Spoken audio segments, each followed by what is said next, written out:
ossos de ferro dissolvidos. O céu era laranja por causa da alta concentração de amônia, metano e de óxido de carbono. As primeiras formas de vida foram dessa era. Então, galerinha, essa foi a era Eoarquiana, que ocorreu no Éon Arquiano. Agora vamos conhecer a era Paleoarquiana. Na escala do tempo geológico, o Paleoarquiano é a era do Eoarquiano, que está compreendida entre 3 bilhões e 600 milhões e 3 bilhões e 200 milhões de anos atrás, aproximadamente. A era Paleoarquiana sucede a era Eoarquiana e precede a era Mesoarquiana, ambas do seu Éon. Como as outras eras de seu Éon, ela também não se divide em períodos. Durante o Paleoarquiano, surgiram os primeiros continentes, possivelmente devido a colisões entre arcos e ilhas que se amalgamaram, formando pequenas massas continentais. Mas para o final desta era, pode ter se formado um supercontinente chamado Válbara. A questão de se a atividade tectônica de placas existia ou não no Arquiano é uma área ativa na pesquisa geocientífica moderna. Alguns cientistas pensam que no Paleoarquiano provavelmente não existia uma litosfera completamente rígida e por isso não operaria ainda a tectônica de placas.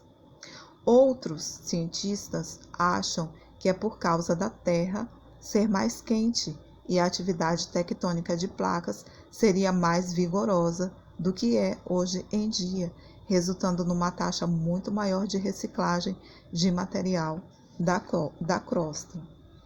Isso poderia ter evitado a cratonização e a formação de continentes, até que o manto esfriou e a convecção de placas diminuiu.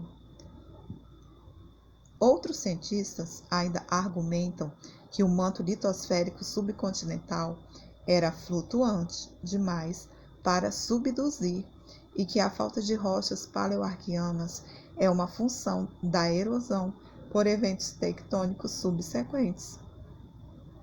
A mais antiga evidência de vida fósseis bem preservadas de bactérias datadas em 3,46 bilhões de anos achados na Austrália Ocidental são desta era paleoarquiana.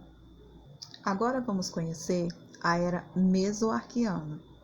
Na escala de tempo geológico, a Mesoarquiana é uma das eras do Éon Arquiano, que está compreendida entre 3 bilhões e 200 milhões e 2 bilhões e 800 milhões de anos atrás.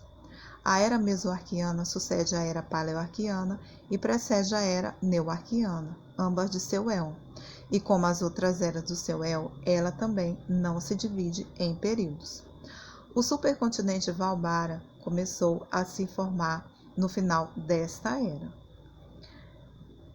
Fósseis também foram encontrados na Austrália e indicam que os estromatólitos proliferaram na Terra nessa era, onde cianobactérias passaram a realizar a fotossíntese. Essa foi a era Mesoarquiana. Agora vamos conhecer um pouco da era Neoarquiana. A era Neoarquiana sucede à era Mesoarquiana de seu Éon e precede a era Paleoproterozoica do Éon Proterozoico. E como as outras eras de seu Éon, não se divide em períodos. A Terra no Neoarquiano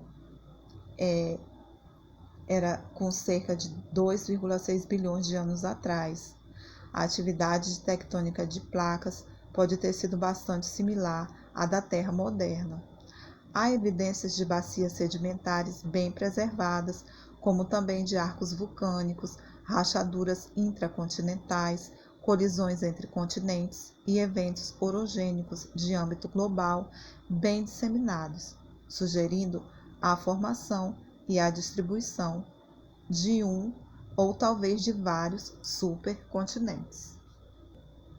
Foi também nessa última era do Éon Arquiano onde o supercontinente Válbara se separou, dando origem ao supercontinente Kennemerland, há aproximadamente 2,7 bilhões de anos atrás. E essa foi a última era do éon arqueano. Agora vamos saber o significado de algumas palavras que estão aqui nesse texto, que talvez você nunca tenha ouvido falar. Então vamos lá saber o que significa alguma dessas palavras. Mas para você que já estuda biologia, está no ensino médio, já deve ter uma familiarização com essas palavras, ok? Vamos saber o que significa a palavra fósseis. Fósseis são restos ou vestígios preservados de animais, plantas ou outros seres vivos em rochas, como moldes do corpo ou parte desses rastros e pegadas. A palavra fóssil deriva do termo latino fossilis, que significa seres desenterrados. Vamos saber agora o significado da palavra geólogo. Geólogo é o profissional de nível superior que estuda geologia ou engenharia geológica. Eles estudam a estrutura e o processo que formaram a Terra e a sua evolução ao longo do tempo. Vulcanismo. O que significa a palavra vulcanismo? Vulcanismo é o nome que se dá aos processos e eventos de geodinamismos interno do planeta Terra, pelo qual a ascensão de material magmático expelido do interior até a superfície por meio de uma abertura chamada de vulcão. Unicelulares. Unicelulares é o nome que se dá para a classificação ou para qualificar organismos que se dispõem de uma única célula. Os organismos unicelulares são mais simples do que os pluricelulares. Asteroides. O que são os asteroides? São corpos rochosos e metálicos que possuem órbita definida ao redor do Sol. Fazem parte dos corpos menores do Sistema Solar. Alguns asteroides possuem satélites naturais. Meteoritos. O que são os meteoritos? Meteoritos é o nome dado ao meteoroide formado por fragmentos de asteroides ou cometas ou restos de planetas desintegrados que podem variar de tamanho, desde simples poeira até corpos celestes que alcançam a superfície da Terra. Bólidos. O que são os bólidos? Bólido é uma bola de fogo, conhecida também como fireball, que finda de seu voo visível em um flash terminal luminoso, ou seja, uma explosão.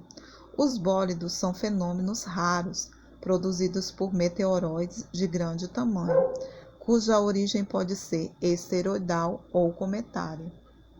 Estomatólitos. O que são estomatólitos? Ele pode ser definido como uma rocha fóssil formada por atividades de micro-organismo em ambientes aquáticos, que, quando acumulados no fundo de mares rasos, formam uma espécie de recife. Os principais micro-organismos formadores das esteiras estromatóricas são as cianobactérias. É isso aí, galerinha. Eu vou ficando por aqui. Espero ter esclarecido algumas de suas dúvidas. Não se esqueça de se inscrever nesse canal. Tchau, até o próximo vídeo.